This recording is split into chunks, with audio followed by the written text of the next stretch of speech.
Imagine a world where nothing is random, and major events that happen worldwide were written down hundreds of years ago. What you're about to hear was recorded in 1967, and it perfectly describes the world we live in today.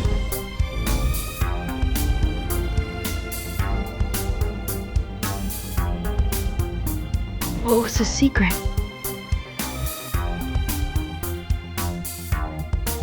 The all-seeing eye, symbols of the guardians of the treasure. Recorded by Myron C. Fagan, a famous Hollywood writer who rose through the ranks of the Hollywood elite, uncovering some nasty secrets along the way. He made it his life's work to expose the darkness that he personally saw with his own two eyes. This recording is a culmination of his life's work, and through a historical lens, he reveals what's been hiding in the shadows for hundreds of years. What you're about to hear is not conspiracy theory, rather, is documented historical fact that holds up to the most rigid scrutiny. And without further ado, I bring in the Illuminati and the Council on Foreign Relations. The question of how and why the Illuminati is the crux of the great conspiracy to destroy the sovereignty of the United States and the enslavement of the American people within a UN one-world dictatorship is a complete and unknown mystery to the vast majority of the American people. The reason for this unawareness of the frightening danger to our country and to the entire free world is simple. The masterminds behind this great conspiracy have absolute control of all of our mass communications media, especially television, the radio, the press, and Hollywood. Do you have any people being paid by the CIA who are contributing to a major circulation American journal? We do have people who submit pieces to two American journals. Do you have any people paid by the CIA who are working for television networks? This, I think, gets into the kind of getting into the details, Mr. Chairman, that I'd like to get into in executive session. Do you have any people being paid by the CIA who are contributing to the national news services, AP and UPI? Well, again, I think we're getting into the kind of detail, Mr. Chairman, that I'd prefer to handle in executive session. We all know that our State Department, the Pentagon, and the White House have brazenly proclaimed that they have the right and the power to manage the news, to tell us not the truth, but what they want us to believe. They have seized that power on orders from their masters of the great conspiracy.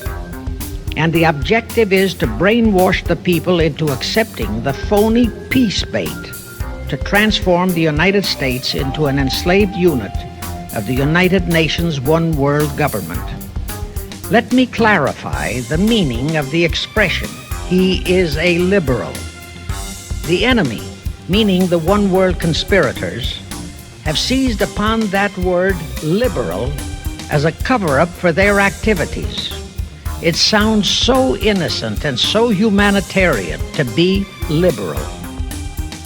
This satanic plot was launched back in the 1760s when it first came into existence under the name of the Illuminati. This Illuminati was organized by one Adam Weishaupt, born a Jew, who was converted to Catholicism and became a Catholic priest, and then, at the behest of the then newly organized House of Rothschild, defected and organized the Illuminati. Naturally, the Rothschilds financed that operation. And every war since then, beginning with the French Revolution, has been promoted by the Illuminati, operating under various names and guises. I say under various names and guises because after the Illuminati was exposed and became too notorious, Weishaupt and his co-conspirators began to operate under various other names. In the United States, immediately after World War I, they set up what they called the Council on Foreign Relations, commonly referred to as the CFR.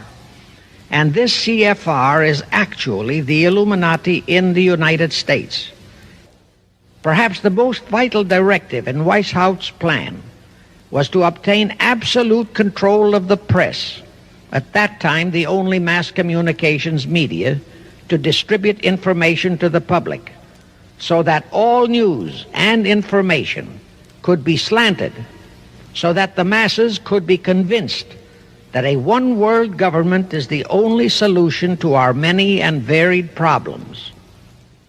Now do you know who owns and controls our mass communications media? I'll tell you, practically all the movie lots in Hollywood is owned by the Lehmans, Kuhn Loeb and Company, Goldman Sachs, and other internationalist bankers. All the national radio and TV channels in the nation are owned and controlled by those same internationalist bankers. The same is true of every chain of metropolitan newspapers and magazines, also of the press wire services, such as Associated Press, United Press International, etc. The supposed heads of all those media are merely the fronts for the internationalist bankers, who in turn compose the hierarchy of the CFR, today's Illuminati in America. Now can you understand why the Pentagon's press agent Sylvester so brazenly proclaimed that the government has the right to lie to the people?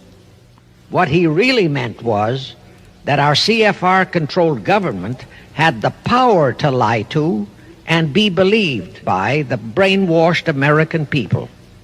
And let's again go back to the first days of the Illuminati. In 1785, the Bavarian government outlawed the Illuminati and closed the lodges of the Grand Orient. In 1786, they published all the details of the conspiracy. The English title of that publication is The Original Writings of the Order and Sect of the Illuminati. Copies of the entire conspiracy were sent to all the heads of church and state in Europe. But the power of the Illuminati, which was actually the power of the Rothschilds, was so great that this warning was ignored. Nevertheless, Illuminati became a dirty word, and it went underground.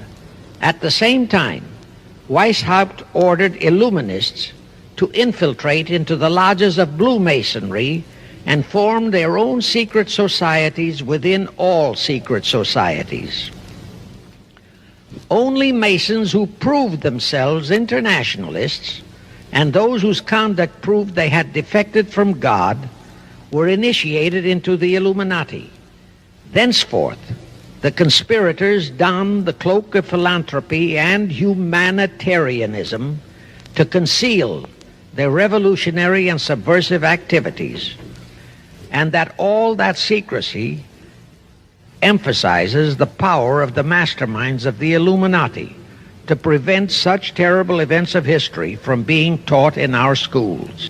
In 1834, the Italian revolutionary leader Giuseppe Mazzini was selected by the Illuminati to direct their revolutionary program throughout the world. He served in that capacity until he died in 1872. But some years before he died, Mazzini had enticed an American general named Albert Pike into the Illuminati. Pike was fascinated by the idea of a one-world government, and ultimately he became the head of this Luciferian conspiracy. Between 1859 and 1871, he, Pike, worked out a military blueprint for 3 world wars and various revolutions throughout the world, which he considered would forward the conspiracy to its final stage in the 20th century. Again, I remind that these conspirators were never concerned with immediate success. They always operated on a long-range view. Pike did most of his work in his home in Little Rock, Arkansas. But a few years later, when the Illuminati's lodges of the Grand Orient became suspect and repudiated because of Mazzini's revolutionary activities in Europe, Pike organized what he called the new and reformed Palladian Rite. He set up 3 supreme councils, one in Charleston, South Carolina, one in Rome, Italy, and the third in Berlin, Germany. He had Mazzini establish 23 subordinate councils in strategic locations throughout the world. These have been the secret headquarters of the world revolutionary movement ever since. Long before Marconi invented radio, the scientists in the Illuminati had found the means for Pike and the heads of his councils to communicate secretly. It was the discovery of that secret that enabled intelligence officers to understand how apparently unrelated incidents, one such as the assassination of an Austrian prince at Sarajevo, took place simultaneously throughout the world, which developed into a war or a revolution. Pike's plan was as simple as it has proved effective. It called for communism, Nazism, political Zionism, and other international movements be organized and used to foment 3 global world wars and at least 2 major revolutions. The First World War was to be fought so as to enable the Illuminati to destroy Tsarism in Russia, as vowed by Rothschild after the Tsar had torpedoed his scheme at the Congress in Vienna, and to transform Russia into a stronghold of atheistic communism. The differences stirred up by agents of the Illuminati between the British and German empires were to be used to foment this war. After the war would be ended, communism was to be built up and used to destroy other governments and weaken religions.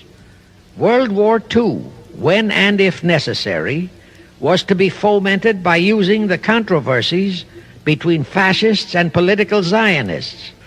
During this World War II, international communism was to be built up until it equaled in strength that of united Christendom. When it reached that point, it was to be contained and kept in check until required for the final social cataclysm. As we know now, Roosevelt, Churchill, and Stalin put that exact policy into effect, and Truman, Eisenhower, Kennedy, and Johnson continued that same exact policy. World War III is to be fomented by using the so-called controversies the agents of the Illuminati, operating under whatever new name, are now stirring up between the political Zionists and the leaders of the Muslim world. That war is to be directed in such a manner that all of Islam and political Zionism, Israel, will destroy each other, while at the same time the remaining nations, once more divided on this issue, will be forced to fight themselves into a state of complete exhaustion, physically, mentally, spiritually, and economically. Now, can any thinking person doubt that the intrigue now going on in the Near, Middle, and Far East is designed to accomplish that satanic objective? Pike himself foretold all this in a statement he made to Mazzini on August 15, 1871. Pike stated that after World War III is ended, those who will inspire to undisputed world domination will provoke the greatest social cataclysm the world has ever known. Quoting his own words, taken from the letter he wrote to Mazzini, and which letter is now catalogued in the British Museum in London, England, he said, "We shall unleash the nihilists and the atheists, and we shall provoke a great social cataclysm which in all its horror will show clearly to all nations the effect of absolute atheism, the origin of savagery and of most bloody turmoil. Then everywhere the people forced to defend themselves against the world minority of revolutionaries will exterminate those destroyers of civilization, and the multitudes disillusioned with Christianity, whose deistic spirits will be from that moment on without direction and leadership, and anxious for an ideal but without knowledge where to send its adoration, will receive the true light through the universal manifestation of the pure doctrine of Lucifer, brought finally out into public view, a manifestation which will result from a general reactionary movement which will follow the destruction of Christianity and atheism, both conquered and exterminated at the same time. When Mazzini died in 1872, Pike made another Italian revolutionary leader named Adrian Lemmi his successor. Lemmi, in turn, was succeeded by Lenin and Trotsky, then by Stalin. The revolutionary activities of all those men were financed by British, French, German, and American international bankers, all of them dominated by the House of Rothschild. We are supposed to believe that the international bankers of today, like the money changers of Christ's day, are only the tools or agents of the great conspiracy, but actually they are the masterminds behind all of it. While the general public has been brainwashed by all the mass communications media into believing that communism is a movement of the so-called workers, the actual fact is that both British and American intelligence officers have authentic documentary evidence that international liberals operating through their international banking houses, particularly the House of Rothschild, have financed both sides in every war and revolution since 1776. Those who today comprise the conspiracy, the CFR in the United States, direct our governments, whom they hold in usury through such methods as the Federal Reserve System in America, to fight wars such as Vietnam, created by the United Nations, so as to further Pike's Illuminati plans to bring the world to that stage of the conspiracy when atheistic communism and the whole of Christianity can be forced into an all-out Third World War within each remaining nation, as well as on an international scale. Now let me show you how our federal government and the American people have been sucked into the one-world takeover plot of the Illuminati Great Conspiracy. And always bear in mind that the United Nations was created to become the housing for that one-world so-called liberal conspiracy. The real foundations of the plot for the takeover of the United States were laid during the period of our Civil War. Not that Weishaupt and the earlier masterminds had ever overlooked the New World. Weishaupt had his agents planted over here as far back as the Revolutionary War. But George Washington was more than a match for them. It was during the Civil War that the conspirators launched their first concrete efforts. We know that Judah Benjamin, chief advisor of Jefferson Davis, was a Rothschild agent. We also know that there were Rothschild agents planted in Abraham Lincoln's cabinet who tried to sell him into a financial dealing with the House of Rothschild. But old Abe saw through the scheme and bluntly rejected it, thereby incurring the undying enmity of the Rothschilds. Investigation of the assassination of Lincoln revealed that the assassin, Booth, was a member of a secret conspiratorial group.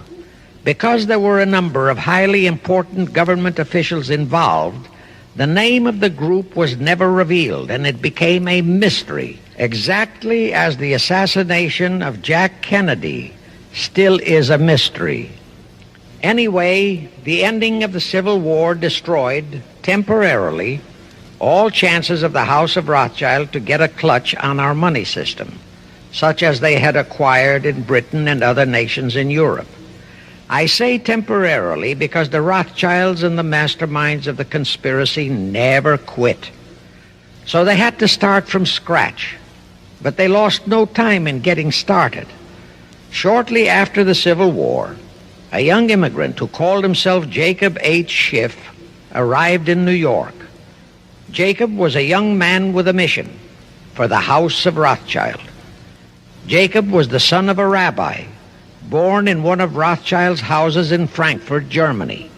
I won't go deeply into his background. The important point is that Rothschild recognized in him not only a potential money wizard, but more important, he also saw the latent Machiavellian qualities in Jacob that could, as it did, make him an invaluable functionary in the great one-world conspiracy. After a comparatively brief training period in the Rothschilds' London bank, Jacob left for America with instructions to buy into a banking house, which was to be the springboard to acquire control of the money system of the United States. Actually, Jacob came here to carry out 4 specific assignments. Number 1, and most important, was to acquire control of America's money system. Number 2, find desirable men who, for a price, would be willing to serve as stooges for the great conspiracy and promote them into high places in our federal government, our Congress, in the U.S. Supreme Court, and all federal agencies. Number 3, create minority group strife throughout the nations, particularly between whites and blacks. Number 4, create a movement to destroy religion in the United States, but Christianity to be the chief target. The headquarters of the great conspiracy in the late 1700s was in Frankfurt, Germany, where the House of Rothschild had been established by Mayer Anschelm, who adopted the Rothschild name and linked together other international financiers who had literally sold their souls to the devil. After the Bavarian government's exposure in 1786, the conspirators moved their headquarters to Switzerland, then to London.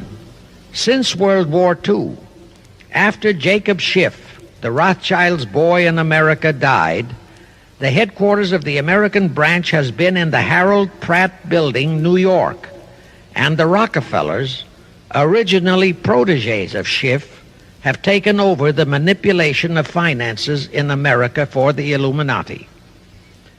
In the final phases of the conspiracy, the one-world government will consist of the king dictator, head of the United Nations, the CFR, and a few billionaires, economists, and scientists who have proved their devotion to the great conspiracy. All others are to be integrated into a vast conglomeration of mongrelized humanity, actually slaves. What you just heard was a very small piece of that recording. The full recording is well over 2 hours in length and is widely available online. Just Google Myron Fagan CFR or Myron Fagan Illuminati and you can find several versions of it. Please leave a comment below and tell us what you think about this. And also, don't forget to hit that like button. Until next time, thank you all for watching. God bless you all.